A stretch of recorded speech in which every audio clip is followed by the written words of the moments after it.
Dan yang ketiga, Tuhan adalah benteng hidupku.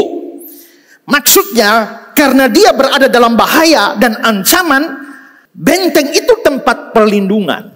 Maka dengan bahasa kiasan Tuhan itu bentengku, benteng hidupku, artinya adalah dalam bentenglah orang berlindung. Di dalam Tuhanlah Daud berlindung dari semua ancaman bahaya. Makanya di ayat 5 dia bilang, sebab dia melindungi aku di dalam pondoknya pada waktu bahaya. Dia menyembunyikan aku dalam persembunyian di kemahnya. Ia mengangkat aku ke atas gunung batu. Maka Daud punya 3 keyakinan tentang Tuhan.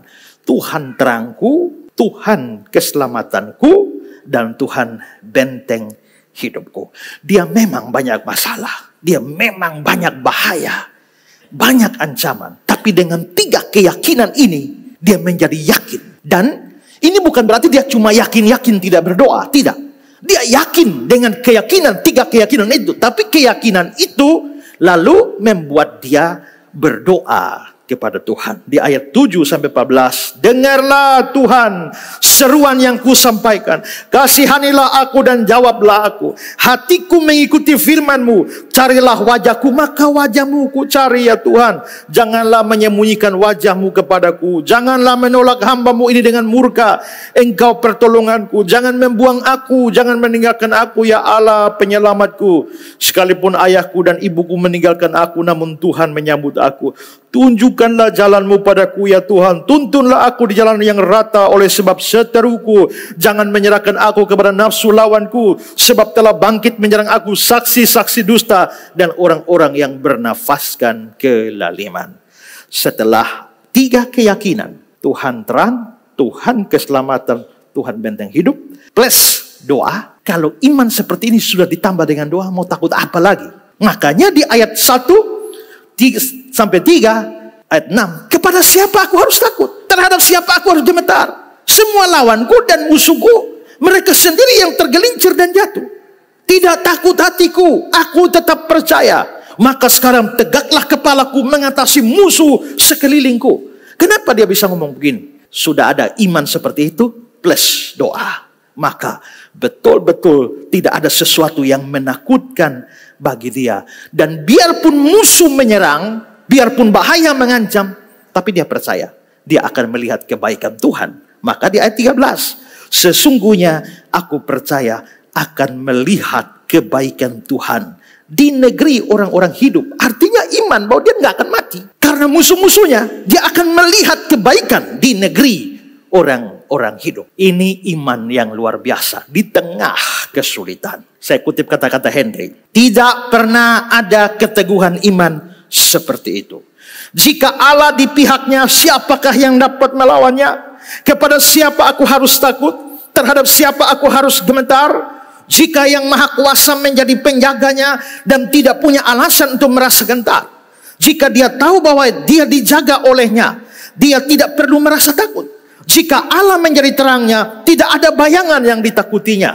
Jika Allah adalah keselamatannya, dia tidak takut pasukan apapun. Dia menyerukan kemenangan atas lawan-lawannya yang sudah dikalahkan. Terus Henry melanjutkan, musuh-musuhnya menyerang dia untuk memakan dagingnya. Benar-benar mengincar dan merasa yakin akan menewaskannya. Tapi mereka jatuh. Bukan dia memukulnya dan mereka pun jatuh, melainkan mereka sendiri yang tergelincir dan jatuh sendiri. Mereka begitu kalut dan menjadi lemah sampai tidak sanggup terus lagi dengan usaha mereka. Dan karena itulah setelah mereka terjatuh, Daud pun tidak takut lagi dengan sisanya. Meskipun jumlah mereka amat banyak, pasukan yang besar, meskipun mereka begitu gagah berani dengan serangan-serangan mereka mematikan, sekalipun mereka berkemah mengepung aku, sebuah pasukan melawan satu orang, sekalipun mereka mengobarkan peperangan melawan aku tidak takut hatiku.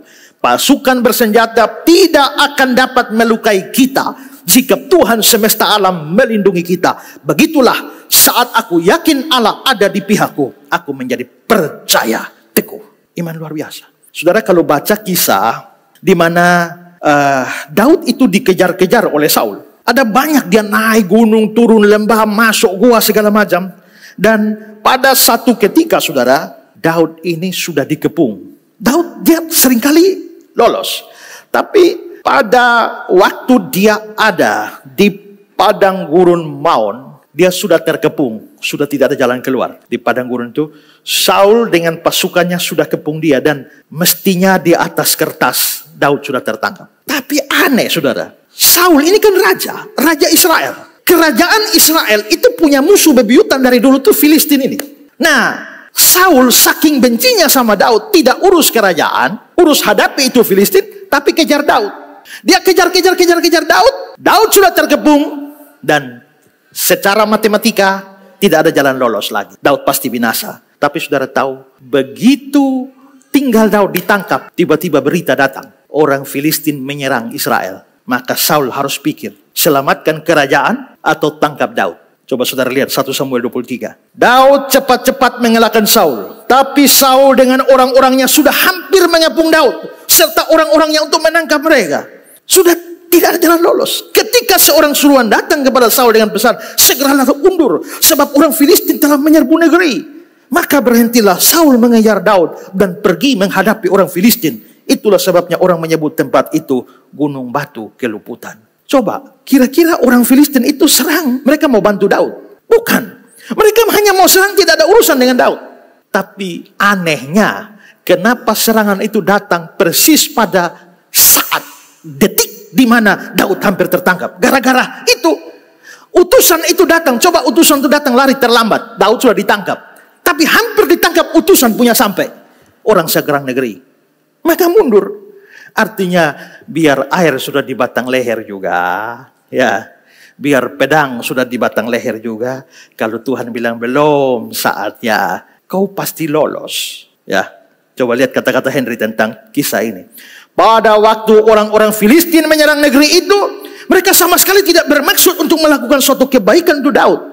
Tapi providensi Allah yang mengatasi segala sesuatu, yang mengatur semua peristiwa dan saatnya, membuat serangan orang-orang Filistin itu melayani Daud. Hikmat Allah tidak pernah bingung atau kehilangan akal untuk jalan dan cara menyelamatkan umatnya. Saudara mungkin bingung cari jalan keluar, tapi ingat, Tuhan tidak pernah bingung. Tuhan tidak pernah kehilangan akal, hanya mau tolong kamu. Tidak mungkin Tuhan kehilangan akal. Ya, maka keyakinan ini harus kita pegang.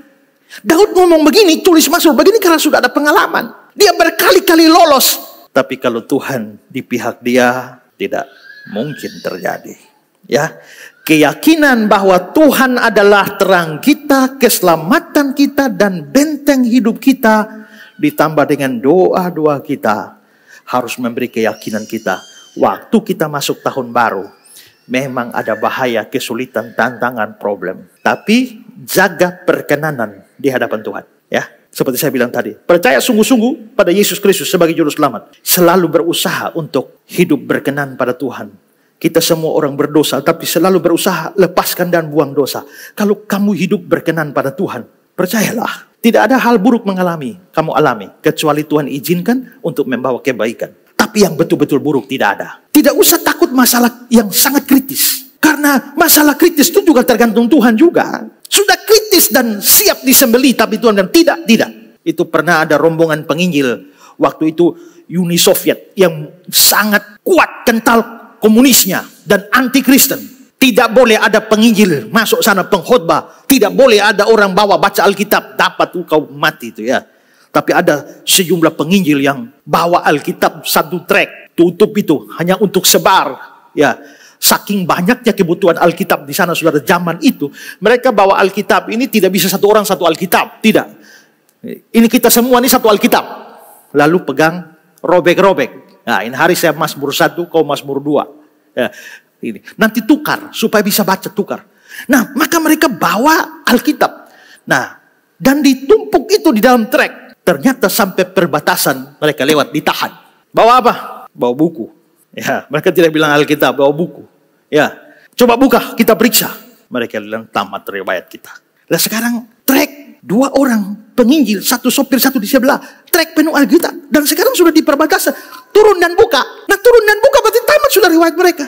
Tapi mereka berdoa, Tuhan, ini Alkitab ini kita tidak takut mati, tapi Alkitab ini perlu sampai kepada banyak orang. Mati sudah ini mereka. Ya, begitu mereka dua masih bingung-bingung begini, lalu petugasnya langsung tarik itu pintu trek belakang itu untuk lihat apa. Begitu tarik, Dia baru dekat, baru sentuh, tiba-tiba pintu belakang truk jatuh, tak, tak. Kena kepala petugasnya. Petugas marah, kurang ajar, ayo jalan, jalan, jalan. Akhirnya mereka dua tutup dan jalan. Waduh, coba lihat ajaib ya. Tuhan tuh kalau mau tolong kita tuh selalu ada saja. Jadi kalau sudah air di batang leher, jangan takut. Jaga perkenanan Tuhan, percaya Tuhan, berdoa. Kalau Tuhan mau tolong kamu, tidak ada kesulitan. Itu faith-nya. Apa yang dapat memisahkanku dari kasih-Mu Tuhan, sahabatku? Maka itulah keyakinan. Masuk tahun 2024 dengan keyakinan seperti itu. Ya.